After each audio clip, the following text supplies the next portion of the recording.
Sa gitna ng tumitinding tensyon sa pagitan ng Iran at Estados Unidos, kumakalat ngayon ang mga ulat na ang Supreme Leader ng Iran na si Ayatollah Ali Khamenei ay umano'y inilipat sa isang fortified underground bunker sa loob ng Tehran. Ayon sa ilang international media outlets, ginawa raw ito bilang precautionary measure habang lumalala ang banta ng posibleng US military strike.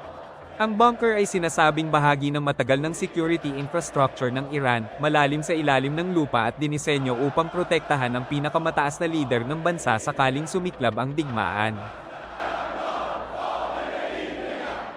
Gayunpaman, mahalagang linawin na wala pang opisyal na kumpirmasyon mula mismo sa Iranian government.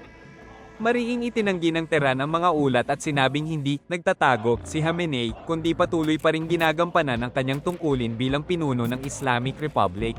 Sa kabila ng denial na ito, nananatiling mainit ang sitwasyon. Ang paggalaw ng US Navy sa rehiyon, kasama ang mga aircraft carrier at warships, ay lalong nagpalakas sa espekulasyon na naghahanda ang magkabilang panig para sa mas malalang senaryo.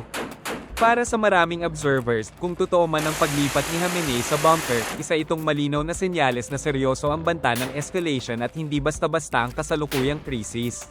Habang tumitindi ang tensyon sa Middle East, kapansin-pansin ang mabilis na paggalaw ng US Navy patungo sa rehiyon, isang malinaw na mensahe ng military pressure at deterrence laban sa Iran.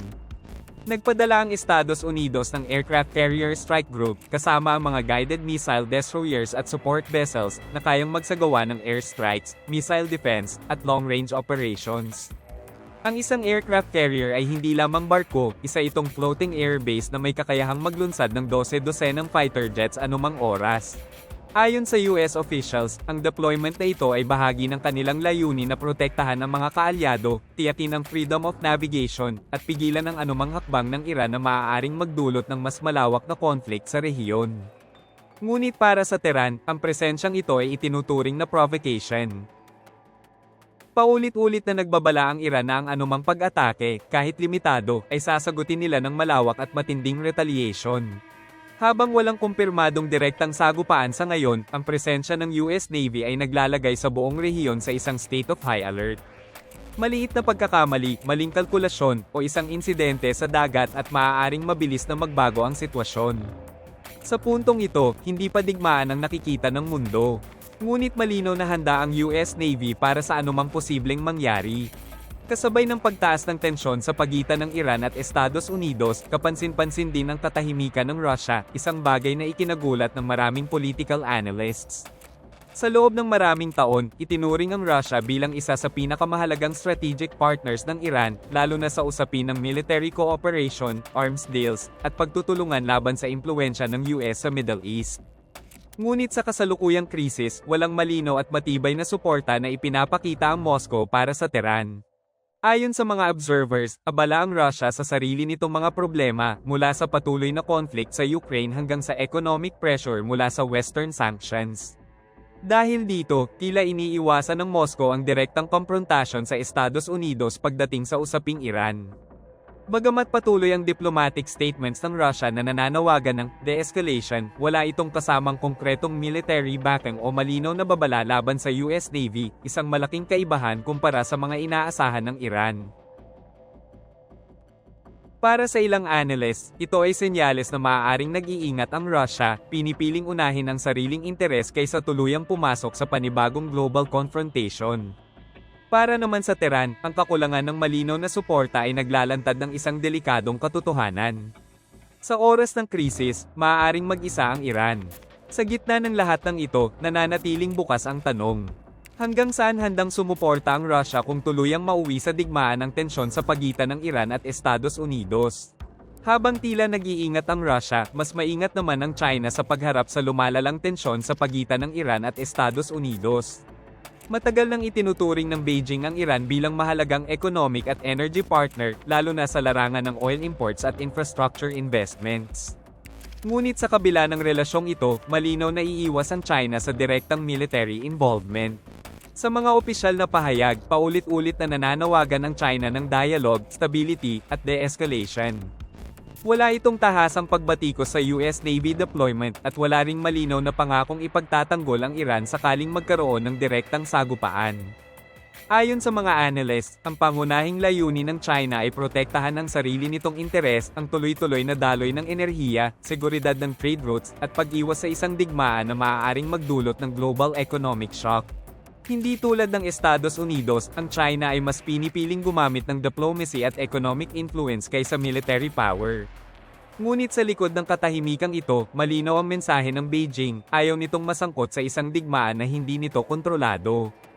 Para sa Iran, ang posisyon ng China ay isang double-edged sword, may economic support pero walang kasiguraduhan ng proteksyon kung mauwi sa armadong komprontasyon. At sa mas malaking larawan, ipinapakita ng China angle na sa harap ng krisis na ito, bawat global power ay inuuna ang sariling interes, kahit pa mga hulugan ito ng paglayo sa matagal ng kaalyado. Sa likod ng matitinding banta mula sa labas, may mas tahimik ngunit mas delikadong problema ang Iran, ang pagguho mula sa loob. Sa loob ng maraming taon, paulit-ulit ng sinubak ng Iranian people ang hangganan ng rehimen. Mula sa 2009 Green Movement sa malawakang protesta noong 2019 hanggang sa 2022 Masa Amini protests, malinaw ang iisang mensahe, pagod na ang mamamayan sa pang-aabuso, kahirapan, at kawalan ng kalayaan. Ngayon, habang nakatuon ang atensyon ng rehimen sa banta ng digmaan, patuloy namang lumalala ang economic crisis. Mataas ang inflation, bumabagsak ang currency, at parami ang ordinaryong Iranian na hirap ng bumili ng pagkain at pangunahing pangangailangan. Mas nakakabahala pa, ayon sa ilang ulat, may mga security personnel at sundalo na nagdadalawang isip ng sumunod sa utos na marahas na supulan ang sariling kababayan. Ang ganitong pag-aalinlangan sa loob ng military at police ranks ay itinuturing ng mga analysts bilang isa sa pinakamalaking banta sa kaligtasan ng rehimen. Kapag ang takot ay nawala at ang utos ay hindi na sinusunod, nagsisimula ang tunay na pagbagsak ng isang pamahalaan, hindi sa labas, kundi sa loob mismo. Para sa Iranian leadership, ang tanong ngayon ay hindi lang kung kakayanin nila ang presyon ng US Navy o ng mga global powers, kundi kung kaya pa ba nilang pigilan ang galit ng sariling mamamayan.